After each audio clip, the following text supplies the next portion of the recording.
আপনি যেদিকেই তাকাবেন সেদিকেই দুশ্চিন্তাগ্রস্ত মানুষ দেখতে পাবেন। আজ মানুষের জীবনের সবথেকে নেগেটিভ জিনিস হচ্ছে দুশ্চিন্তা। এই পৃথিবীটা যেন দুশ্চিন্তা এবং আশঙ্কার এক বিশাল ভাণ্ডার।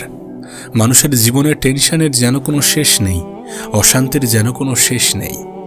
জীবন নিয়ে টেনশন, ভবিষ্যৎ নিয়ে টেনশন, পারিবারিক সমস্যা নিয়ে টেনশন। চারিদিক থেকে দুশ্চিন্তার মেঘ যেন ঘিরে ধরেছে। স্বাস্থ্য সমস্যা, না জানি আরও কত ধরনের সমস্যা, যেগুলো আমাদের টেনশনের কারণ, আমাদের দুশ্চিন্তার কারণ। প্রতিটা দিন হাজার হাজার মানুষ দুশ্চিন্তার মধ্যে ডুবে যাচ্ছে। কিন্তু একবার ভাবুন যে আপনি একা নন।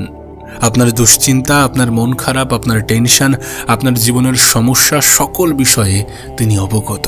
তিনি সমস্ত কিছুর খবর রাখেন, তিনি জানেন, তিনি অন্তর্যামী।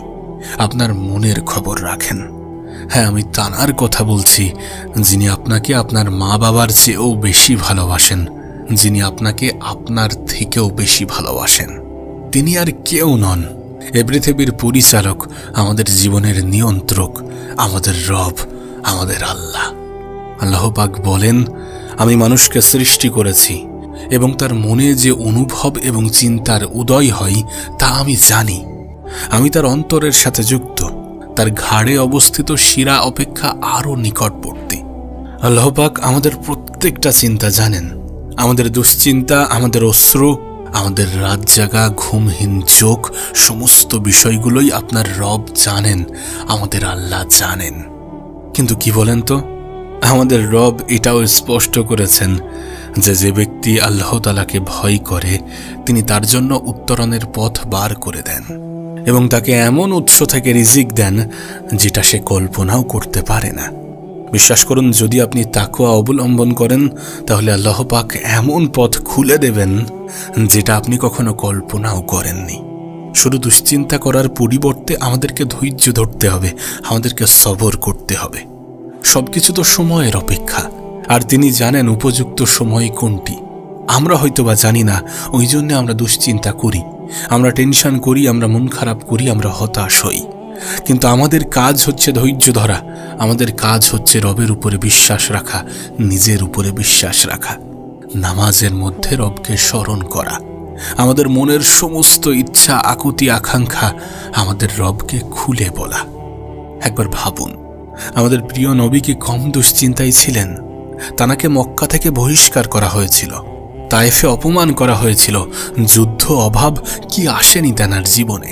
কত কঠিন পরিস্থিতির মধ্য দিয়ে তিনি তানার জীবন কাটিয়েছেন, কত অভাবের মধ্য দিয়ে তিনি তানার জীবন কাটিয়েছেন।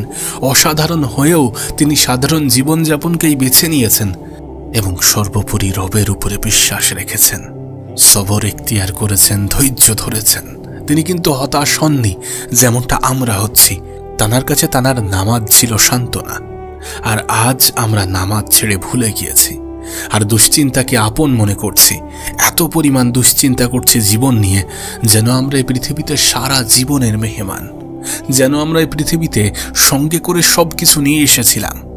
আমরা এটা জানি এখানে আমরা ক্ষণিকের অতিথি, তারপরেও আমরা দুশ্চিন্তা করি। আমরা জানি যে প্রত্যেকটা সমস্যার বিষয়ে আমাদের রব অবগত এবং তিনি সমস্যা সমাধান করার ক্ষমতা রাখেন।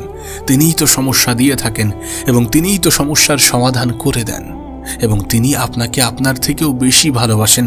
এই সব কিছু তথ্য আমাদের কাছে আছে, তারপরেও আমরা দুশ্চিন্তা করছি, আমরা মন খারাপ করছি, আমরা টেনশন করছি, ভুলে যাচ্ছি, বিশ্বাস হারাচ্ছি তানার উপর থেকে। কিন্তু এমনটা কেন হবে?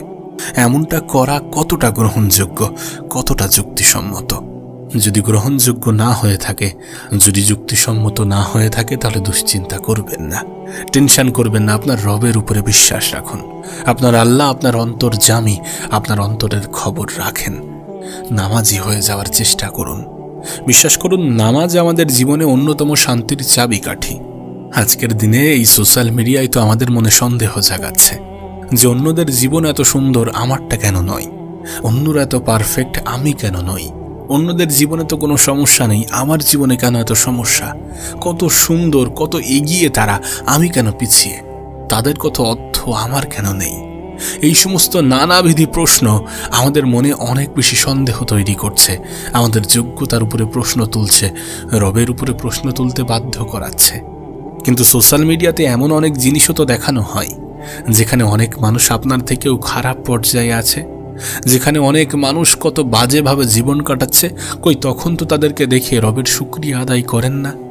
অবশ্যই করা উচিত। অবশ্যই আমাদের থেকে যারা নিচে অবস্থান করছে তাদেরকে দেখা উচিত, তারা কত খারাপভাবে জীবন কাটাচ্ছে আর আমরা কত ভালোভাবে জীবন কাটাচ্ছি সেটা দেখা উচিত, সেটা ভাবা উচিত, সেটা অনুভব করা উচিত। তুলনা করাটা আমাদের সাজে না। আর যদি তুলনা করতেই হয় তাহলে তাদের সাথে করুন যারা আপনার থেকে নিচু পর্যায়ে আছে। আপনি যে আপনার থেকে উঁচু অবস্থানে থাকা মানুষদের দিকে দেখে তুলনা করেন, শো অফ করা মানুষদের দিকে তুলনা করেন যারা মানুষকে দেখাতে পছন্দ করে, আপনি যখন তুলনা করেন তখন আপনি নিজের উপরে সন্দেহ করেন, আপনি আপনার জীবনের শান্তিটাকে হারিয়ে ফেলেন, আপনি আপনার জীবনের শুকরিয়াগুলোকে হারিয়ে ফেলেন।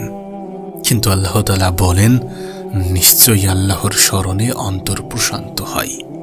একথা সব সময় নিজের মন মস্তিষ্কে গেঁথে রাখুন যে পৃথিবী কিন্তু কখনোই চিরস্থায়ী সুখের স্থান নয়।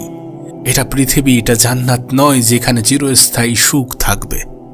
যদি সত্যি আপনার জীবনটা আপনার কাছে কঠিন মনে হয় তাহলে স্মরণ করুন আপনার রবকে, আপনার আল্লাহকে, যিনি আপনার জীবনকে সুন্দর করে দেওয়ার ক্ষমতা রাখেন, যিনি আপনার থেকেও আপনাকে বেশি ভালোবাসেন। জীবনে যতই বিপদের মধ্যে থাকুন না কেন, যতই খারাপ সময়ের মধ্য দিয়ে জীবন অতিবাহিত করেন না কেন, এটা মনে রাখবেন যে আপনি কিন্তু একা নন। আপনার সাথে আপনার রব আছে, এ পৃথিবীর পরিচালক আছেন, আল্লাহ আছেন আপনার সঙ্গে। আপনার দুশ্চিন্তা, আপনার মন খারাপের গল্প, আপনার ইচ্ছা, আকুতি, আকাঙ্ক্ষা সমস্ত কিছুই আপনার রব জানেন এবং তিনি জানেন এগুলোকে কখন সমাধান করতে হবে। তিনি জানেন এগুলোকে কখন আপনার জীবন থেকে দূর করতে হবে, কখন আপনাকে পুরস্কৃত করতে হবে। নিঃসন্দেহে তিনি আপনার শুভ আকাঙ্ক্ষী। নিঃসন্দেহে আমরা হয়তোবা আমাদের ভুল বুঝতে পারি না, আমরা হয়তোবা আমাদের জন্য কোনটা সঠিক সেটা সবসময় সঠিকভাবে নির্ধারণ করতে পারি না, কিন্তু তিনি সব কিছুর খবর রাখেন আর তিনি নিশ্চয়ই আপনাকে মুক্তির পথ দেখাবেন। তাই জীবনে দুশ্চিন্তা নয় বরং দোয়া করুন, হতাশা নয় বরং সবর করুন, বিরক্ত নয় বরং নামাজ পড়ুন, আল্লাহর উপরে ভরসা রাখুন, বিশ্বাস রাখুন। মনে রাখবেন তিনি কখনোই কাউকে ছেড়ে দেন না। আপনার কাছে অনুরোধ করব, দুশ্চিন্তা করবেন না। আল্লাহ আপনার সমস্ত বিষয় নিয়ে অবগত এবং আপনার জন্য উত্তম পরিকল্পনা করছেন।